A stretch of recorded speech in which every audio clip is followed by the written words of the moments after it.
প্রধানমন্ত্রী নরেন্দ্র মোদী তিনি বলছেন যে জমি লুট করছিল জমি মাফিয়ারা।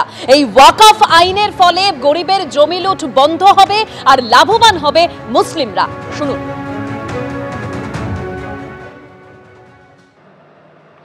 और आज ईमानदारी से उसका उपयोग हुआ होता तो मेरे मुसलमान नौजवानों को साइकिल के पंक्चर बना करके जिंदगी नहीं गुजारनी पड़ती। ক্যান্সারে নেই আর ভয়, NCRI হবে এর জয়। আপনাদের ভরসা নেতাজি সুভাষ চন্দ্র বোস ক্যান্সার हॉस्पिटल। लेकिन इससे मुट्ठी भर भू माफिया का कोई भला हुआ। पसमानदा मुस्लिम इस समाज को कोई फायदा नहीं हुआ। और ये भू माफिया किसकी जमीन लूट रहे थे? ये दलित की जमीन लूट रहे थे, पिछड़ों की जमीन लूट रहे थे। वक्फ कानून में बदलाव के बाद अब ये गरीबों से जो लूटा जा रहा है वो बंद होने वाला है। हमने एक बहुत बड़ा जिम्मेदारीपूर्ण महत्वपूर्ण काम किया है। हमने इस वक्फ कानून में एक और प्रावधान किया है। अब नए कानून के तहत, वक्फ के कानून के तहत हिंदुस्तान के किसी भी कोने में आदिवासी की जमीन को, उसके घर को, उसकी संपत्ति को ये वक्फ बोर्ड हाथ भी नहीं लगा पाएगा। শামশেরগঞ্জের জাফরাবাদে ফের উত্তেজনা। সেন্ট্রাল ফোর্সকে এই মাত্র আসতে হয়েছে জাফরাবাদের এই আমবাগানের মধ্যে।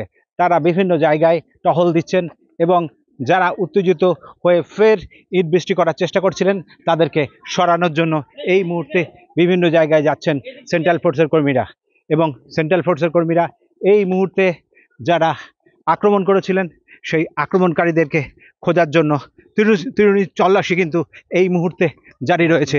তল্লাশি চলছে এই মুহূর্তে একেবারে আমবাগান এবং যে বাঁশবাগানের ভিতর দিয়ে সেন্ট্রাল ফোর্সের যে বাহিনী তারা এই মুহূর্তে তারা এগিয়ে যাচ্ছেন এবং যারা এই গন্ডগোল করতে শুরু করেছেন সেই গন্ডগোল যারা করছেন তাদের খোঁজার চেষ্টা করছেন।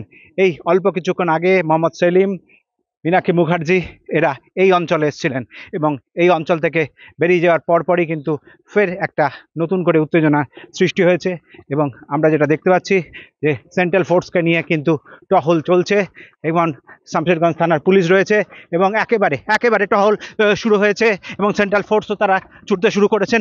এই মুহূর্তে শামশেরগঞ্জের জাফরাবাদে সেন্ট্রাল ফোর্সও তারা ছুটছেন। যারা এই ধরনের ঘটনা ঘটাচ্ছিলেন তাদেরকে আগার জন্য তারা সেন্ট্রাল ফোর্সও সামনের দিকে রওনা দিয়েছেন। শামশেরগঞ্জ থানার পুলিশ তাদেরকে রাস্তা দেখিয়ে নিয়ে যাচ্ছেন। অল্প কিছুক্ষণ আগেই ফের কিন্তু হিট বৃষ্টি শুরু করে।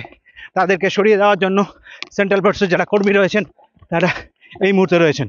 এই মুহূর্তে সেন্ট্রাল ফোর্সের আমবাগানের মধ্যে সেন্ট্রাল ফোর্সের কর্মীরা তারা যাচ্ছেন এবং যারা এই জায়গায় লুকিয়েছিলেন, যে সমস্ত লোকজন যারা লুকিয়েছিলেন তাদেরকে খোঁজার চেষ্টা করছেন এবং যারা ইট নিয়ে যাচ্ছিলেন ইটে ফেলার জন্য তারা চেষ্টা করছেন।